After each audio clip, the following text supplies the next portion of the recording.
बांदा में पैसों के लिए एक कलयुगी बेटे ने अपने पिता की निर्मम हत्या की थी। पुलिस ने 36 घंटे में इसका खुलासा किया है। बता दें कि उत्तर प्रदेश के बांदा जिले में बीते दिन खेत की रखवाली करने गए अधेड़ उम्र के किसान का शव खून से लथपथ मिला था। इसके बाद पुलिस ने अज्ञात पर मुकदमा दर्ज कर जांच शुरू कर दी थी, जिसका पुलिस ने 36 घंटे में खुलासा करते हुए मृतक के बेटे को गिरफ्तार किया है। खुलासा करते हुए क्षेत्राधिकारी राजवीर सिंह ने बताया कि वृद्ध की हत्या उसके बेटे ने ही की है, जिसे भभुआ तिराहे से गिरफ्तार किया गया है। उसने अपने पिता से 1 लाख रुपए की मांग की थी, जिसे देने से पिता ने मना कर दिया और उल्टी सीधी बातें सुनाई, जिससे नाराज होकर बेटे ने कुल्हाड़ी और लाठी से पिता की निर्मम हत्या कर दी और कुछ ही दूर पर एक गेहूं के खेत में कुल्हाड़ी और लाठी फेंक कर भाग गया, जिसे बरामद किया गया।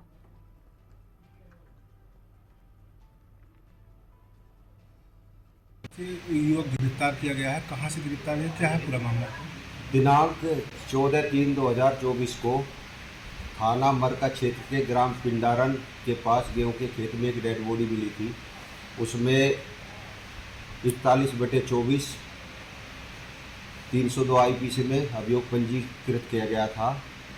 उसी के क्रम में आज 10:45 बजे थाना पुलिस द्वारा एक अभियुक्त नीरज पटेल, जो मृतक का बेटा है, उसको गिरफ्तार किया गया। पूछताछ में उसने अपना जुर्म कबूल किया। पूछने पर बताया कि उसने 1 लाख रुपए खेत की बटाई पर लेना था, उसको न देने पर अपने पिताजी की हत्या कर दी। किस चीज़ से मारा था? उसने एक लाठी और कुल्हाड़ी से उसके सिर पर वार किए।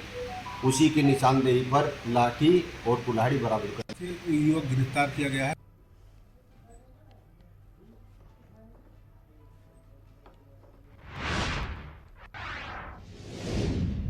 आदर्श आचार संहिता को लेकर आगरा डीएम ने प्रेस कॉन्फ्रेंस की। आगरा में तृतीय चरण में होगा चुनाव। तीसरे चरण में 7 मई को होगा आगरा लोकसभा और फतेहपुर सीकरी लोकसभा पर मतदान।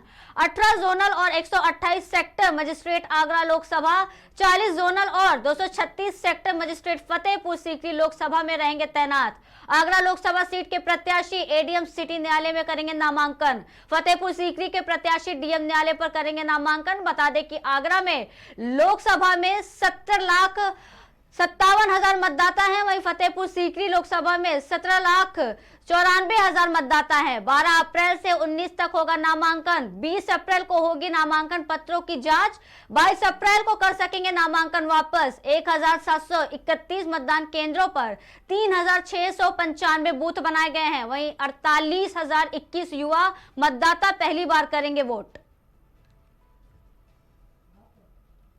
12 अप्रैल को होगा और जो पोलिंग है वो 7 मई को पोलिंग है और पूरे देश की तरफ 4 जून को यहाँ पर काउंटिंग है। इससे संबंधित जो विभिन्न प्रकार की तैयारियां हैं वो हम लोग लगातार पहले से कमीशन के निर्देश के क्रम में कर रहे हैं और समय सारी तैयारियां हमारे जिले में चल रही हैं। जितने भी टीम्स की ट्रेनिंग और आगे की जितनी भी इसकी तैयारियों के संबंध में कार्रवाई होनी है, इसके संबंध में सभी लोगों को निर्देश दिए जा चुके हैं। हम लोग यही प्रयास कर रहे हैं कि जो भी मॉडल कोड ऑफ कंडक्ट के संबंध में निर्देश हैं उनका पूरी सख्ती से पालन करवाया जाए। अगले 48 घंटे के अंदर पूरी तरह से जितने भी डिफेसमेंट्स हैं, होर्डिंग्स, पोस्टर्स, बैनर्स हैं, इनको हटा दिया जाएगा और जो पॉलिटिकल पार्टीज के लिए भी जो इंस्ट्रक्शंस हैं वो उनके साथ बैठक करके उन्हें भलीभांति अवगत करा दिया जाएगा। साथ में ही जितने भी मतदाता सूची के पुनरीक्षण के संबंध में कार्रवाई है वो भी समय चल रही है। जो कमिश्नर की गाइडलाइंस है उसके अकॉर्डिंगली इस नोटिफिकेशन 12 अप्रैल को होगा और जो पोलिंग है वो 7 मई को पोलिंग है और पूरे देश की तरफ 4 जून को यहाँ पर काउंटिंग है। इससे संबंधित जो विभिन्न प्रकार की तैयारियां हैं वो हम लोग लगातार पहले से कमीशन के निर्देश के क्रम में कर रहे हैं और समय सारी तैयारियां हमारे जिले में चल रही हैं। जितने भी टीम्स की ट्रेनिंग और आगे की जितनी भी इसकी तैयारियों के संबंध में कार्रवाई होनी है, इसके संबंध में सभी लोगों को निर्देश दिए जा चुके हैं। हम लोग यही प्रयास कर रहे हैं कि जो भी मॉडल कोड ऑफ कंडक्ट के संबंध में निर्देश हैं उनका पूरी सख्ती से पालन करवाया जाए। अगले 48 घंटे के अंदर पूरी तरह से जितने भी डिफेसमेंट्स हैं, होर्डिंग्स, पोस्टर्स, बैनर्स हैं, इनको हटा दिया जाएगा और जो पॉलिटिकल पार्टीज के लिए भी जो इंस्ट्रक्शंस हैं वो उनके साथ बैठक करके उन्हें भलीभांति अवगत करा दिया जाएगा। साथ में ही जितने भी मतदाता सूची के पुनरीक्षण के संबंध में कार्रवाई है वो भी समय चल रही है। कलाकार हूँ। बरतैली खबर की ओर, लखनऊ के सार्थक वेलफेयर सोसाइटी द्वारा आयोजित भारत रत्न डॉक्टर अब्दुल कलाम अवार्ड संपन्न हुआ है, जिसमें 101 विशिष्ट अतिथियों का सम्मान किया गया। महिलाओं को आत्मनिर्भर बनने के लिए सार्थक संस्था द्वारा बनाए जा रहे समारोह में 10 राज्यों के 101 विशिष्ट लोगों को, जिन्होंने राष्ट्रीय और अंतर्राष्ट्रीय स्तर पर ख्याति पात्र की, उनको विभिन्न क्षेत्रों के लिए सम्मानित किया गया। कलाकार हूँ, दुनिया का इकलौता हूँ जिसमें हमें Guinness book of world record, Limca book of world record, India book of world record, Asia book of world record, molecular book of India करके कुल मिला के 10 वर्ल्ड रिकॉर्ड हमारे पास है। और मैं प्रयागराज का ब्रांड एम्बेसडर हूँ स्वच्छता का और नमामि गंगे का। और आज लखनऊ में जो हमें यहाँ बहुत दूसरी बार ऑडिटोरियम में बुलाया गया सार्थक वेलफेयर सोसाइटी की ओर से, इन्होंने जिस तरह से बड़ी मेहनत से जो नए नए लोग हैं जो जिनको लोग पहचानते नहीं हैं उनको अगर मंच पे बुलाकर ऐसा अवार्ड दिया है तो ये बहुत सराहनीय कार्य है। कार्यक्रम का आयोजन किया गया है, सम्मान समारोह का आयोजन किया गया, क्या कहना चाहेंगे संस्था को लेकर? देखिए, हमारी जो सार्थक वेलफेयर सोसाइटी है ये हम 17 सालों से काम करते चले आ रहे हैं। अभी मैंने दर्जनों गरीब बच्चियाँ ऐसी हैं जिनको मैं फीसेस वगैरह देता हूँ, लेकिन उसको कहीं पब्लिसिटी नहीं करता हूँ। तो मेरा ये कहना रहता है कि कोई भी बच्चा हो, छोटा बड़ा नहीं होता, अमीर गरीब नहीं होता।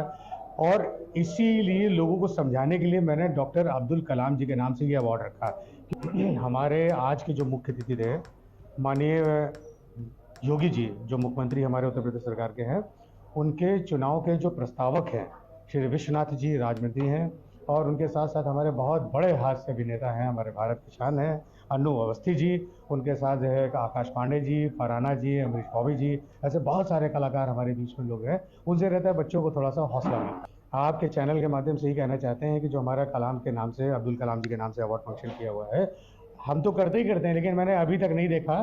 एक हैं जानने वाले थे उनका कलाम भी, लेकिन वो सब बड़ा हाई लेवल पे प्रोग्राम करते थे कि जैसे सेलिब्रिटी टाइप के बुलाते थे। तो हमारे का सेलिब्रिटी भी, आप देखो कुछ बच्चे नाराज़ हो गए, मैं उनको वो गले लगा कि बेटा नाराज़ ना हो, नाराज़ नहीं हो रहे, उनको देना था हमें बेटे, मैंने सबको राम दरबार दिया कि क्या करें, उनको ये ना लगे कि सर के यहाँ गए तो हमें ठीक से टाइम नहीं मिला, तो उन्होंने समय नहीं दिया। आजकल समय देना सबसे बड़ी बात है, उन बच्चों ने हमको समय दिया तो हमें भी उनको समय देना है।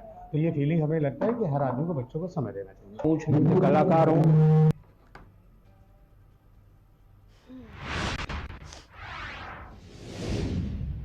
देश में लोकसभा चुनाव घोषित हो चुका है। 7 चरणों में चुनाव होना निश्चित हुआ है। ऐसे में आचार संहिता लगते ही पार्टी के होर्डिंग्स और दीवारों पर किए गए चिन्ह को सूरत से हटाने का काम शुरू किया गया।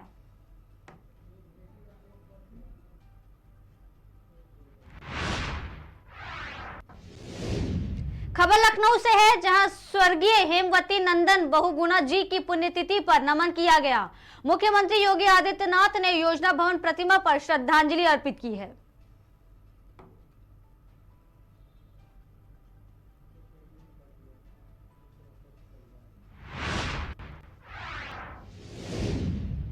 खबर बांदा से है, जहां विवादों की सुर्खियों में चल रही बरियारी खदान में संदिग्ध परिस्थिति में एक मजदूर की मौत हो गई है। खदान में शव रखकर ग्रामीणों ने हंगामा किया। पहले से ही खदान विवादों की सुर्खियों में रही है। सूत्रों की माने तो खदान की डग्गी में दबकर मजदूर की मौत हुई है। बरियारी गांव का ही रहने वाला था मृतक।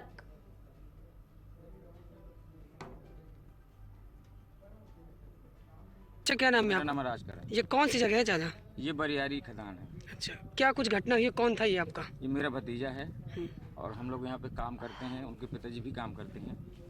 तो वो लड़का खाना देने आया था, तो खाना हम लोग दूसरी साइड में थे, वो खाना देने जा रहा था इस लीके से, तो डग्गी वाला आया तो पीछे से उसके चढ़ा दिया। वो चढ़ा दिया तो जैसे चढ़ाया तो हम लोग वहाँ से एकदम देखा तो चिल्लाया, तो दोबारा फिर उसने आगे बढ़ा दी गाड़ी, तो उस पर दोबारा फिर उसके चढ़ गई।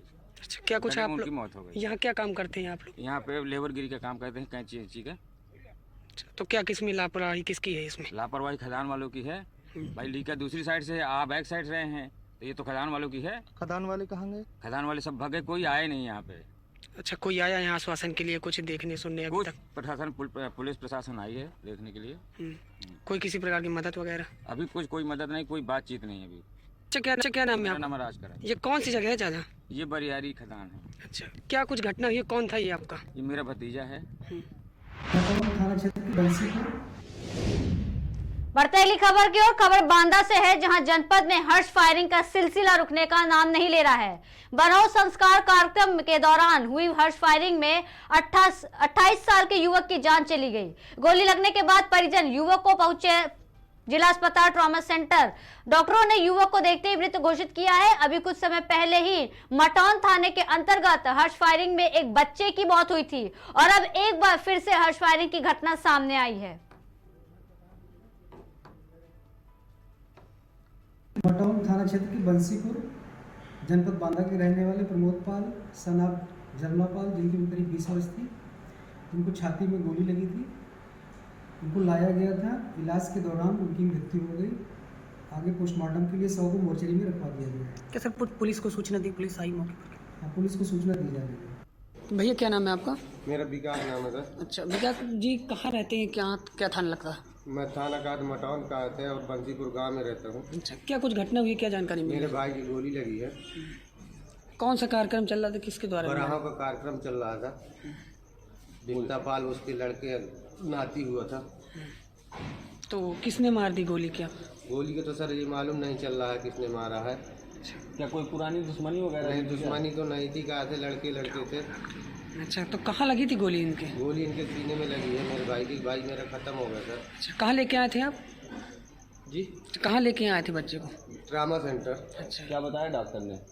डॉक्टर ने कहा था मृत्यु हो सकती है। क्या नाम था भाई का? प्रमोद नाम था।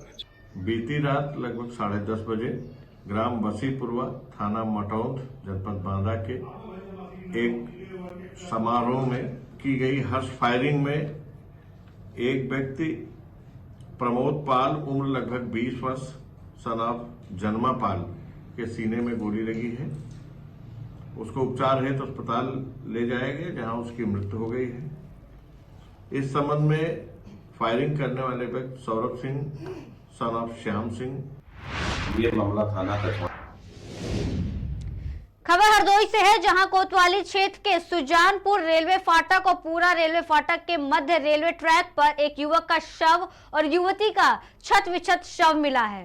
मृतकों की उम्र लगभग 22 से 25 साल है। युवक की पहचान इंद्रजीत पुत्र संतराम के रूप में की गई है। युवती की पहचान अभी नहीं हो सकी है। मौके पर मौजूद पुलिस शवों को कब्जे में लेकर जांच पड़ताल में लगी है। ये मामला थाना कछौना के दलील नगर का है, जहां पर विगत रात एक क्रिमिनल जो कि बोलेरो गाड़ी से आया था कहीं से और ट्रेन के सामने आकर आत्महत्या कर ली है, जिसमें सूचना पर थाना स्थानीय पुलिस मौके पर पहुंची है और शव कब्जे में लिया गया है।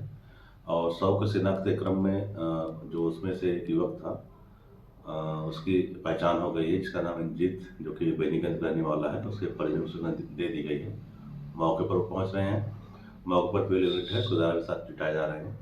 इसमें पुलिस द्वारा शव कब्जे में लेकर पंचायत में पोस्टमार्टम की कार्रवाई कराई जा रही है। ये मामला थाना